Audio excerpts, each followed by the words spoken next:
លោក Zelensky ជាមួយនឹងលោក Donald Trump ដែលឆ្លុះប្រកែកគ្នាដោយសារអីដោយសារលោក Zelensky ឆ្នាំរបស់គាត់ឆ្នាំមួយសាញ់ត្រូវនឹងរឹកហនុមានរៀនភ្លេចរៀនអត់តាន់ត្រូវរឹកហនុមានលោកតាត្រូវនឹងផ្កាយខ្យល់ផ្កាយខ្យល់ផ្កាយប្រសើរដល់ពេល Donald Trump គាត់ឆ្នាំចត្រូវនឹងរឹកក្រុងរៀបហើយផ្កាយភ្លើងអញ្ចឹងរវាងធាតុខ្យល់និងធាតុភ្លើងវាសត្រូវគ្នាមួយបាត់ហើយ Zelensky ធាតុខ្យល់ Donald Trump ធាតុភ្លើងអញ្ចឹងសត្រូវគ្នាដោយធាតុមួយសត្រូវគ្នាដោយតួអង្គ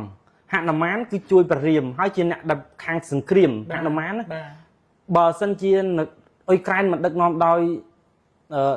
Zelensky ទេប្រហែលជាមិនអាចសង្គ្រាមប៉ុន្តែយើងមិនហ៊ានថាម៉េចគេអ្នកវិភាគនយោបាយមិនទៅថាម៉េចថាទៅតែខ្ញុំគាត់និយាយថាក្នុងក្បួនទេដល់ពេលឆ្នាំនេះយើងនិយាយពីមិញលំនឹងដល់ពេលនិយាយពីឆ្នាំនេះរឹករបស់ Zelensky ក៏ត្រូវជាមួយនឹងក្រុងរៀបវិញរឹករបស់គាត់ហ្នឹងគឺតួអង្គក្រុងរៀបក្រងសន្ធិដ្ឋនៅជាមួយដល់ពេលDonald Trump រឹកគាត់ត្រូវនឹងវិភេកហោរាអញ្ចឹងមានន័យថាពិភេកហោរាផ្ដល់យោបល់ឲ្យក្រុងរៀបថាកុំយកនាងសីតាវានាំឲ្យវិនិច្ឆ័យលង្កាតែក្រុងរៀបអត់ស្ដាប់ទេអញ្ចឹងអញ្ចឹងមានន័យថា Donald Trump បើគាត់ចង់ផ្ដល់យោបល់ឲ្យ Zelensky សន្តិភាពគឺគាត់ស្ដាប់អត់បានទេហើយអត់ចូលចិត្តហើយក្រុងរៀបនឹងធ្វើឲ្យពិភេកខ្មាស់គេយកសពតបាត់វាយប្អូនឯងពិភេកជាប្អូនវាយកដាជំនុំមន្ត្រីកុងសីធ្វើឲ្យពិភេកខ្មាស់គេហើយចាក់ចេញពីនគរចៅប្រពន្ធកូនចាក់ចេញពីនគរទៅជួយសត្រូវវិញអញ្ចឹង Donald Trump នេះនៅក្នុងឆ្នាំរបស់គាត់នេះបើនឹងផ្ដល់យោបល់ឲ្យ Zelensky គឺមិនត្រូវហើយគឺស្ដាប់គ្នាមិនបានហើយគឺថានឹង Donald Trump នឹងមិនជួយ Zelensky គឺនឹងជួយអ្នកផ្សេងជួយសត្រូវដូចជាពិភេកទៅជួយព្រះរាមយ៉ាងឯងណាដូច Donald Trump ជួយរុស្ស៊ីរឿងដូចគ្នារឿងហ្នឹងវាតាំងពី1000ឆ្នាំlâuហើយវាស្រាប់តែយើងមើលឃើញតែអញ្ចឹងហើយដល់ពេលពូទីននៅក្នុងឆ្នាំនេះគាត់ជានាងសីតាបើក្រុងរៀបយកនាងសីតាពេលណាវិនិច្ឆ័យនគរពេលហ្នឹងមានថាអ៊ុយក្រែនវិនិច្ឆ័យនៅតាមពិតរឿងហ្នឹងហេតុអីដូចជាពេលនាងសីតាកើតនាងសីតាកូនក្រុងរៀបតាជាមួយនឹងប្រមាអគិនីកើតមកភ្លាមនាងសីតាចេះនិយាយថាលង្កាវិនិច្ឆ័យដែលធ្វើឲ្យក្រុងរៀបហ្នឹង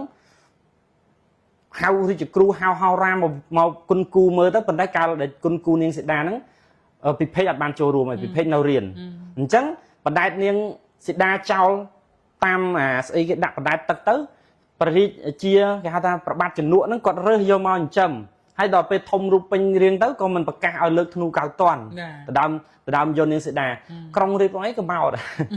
រដើមប៉ុណ្ណាមានតែព្រះរាមឯងលើករួចអញ្ចឹងកន្លែងចំណុចហ្នឹងគឺថានាងសីតាបានប្រាប់តាំងពីកំណើតភ្លាមមកថាលង្កាវិនិច្ឆ័យអញ្ចឹងមានថាកូនហ្នឹងគឺនឹងធ្វើឲ្យលង្កាវិនិច្ឆ័យ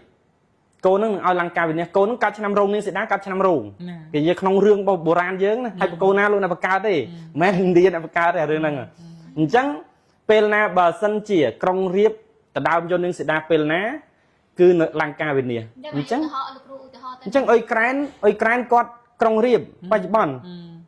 អ្នកដឹកនាំក្រុងរៀបហើយពូទីនគាត់នាងសីតាអញ្ចឹងជួបគ្នាវិនិច្ឆ័យលង្កា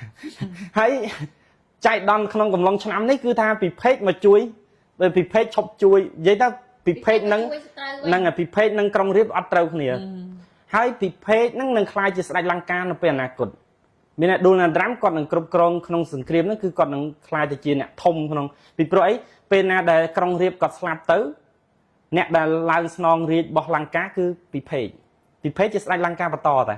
នៅរឿងចង់និយាយថារឿងហ្នឹងត្រូវបានបាត់បង់ហើយខ្ញុំនឹងចងក្រងខ្ញុំនឹងព្យាយាមចងក្រងប្រមូលរឿងហ្នឹងវិញពីព្រោះថាជាទស្សនវិជ្ជារឿងដ៏ល្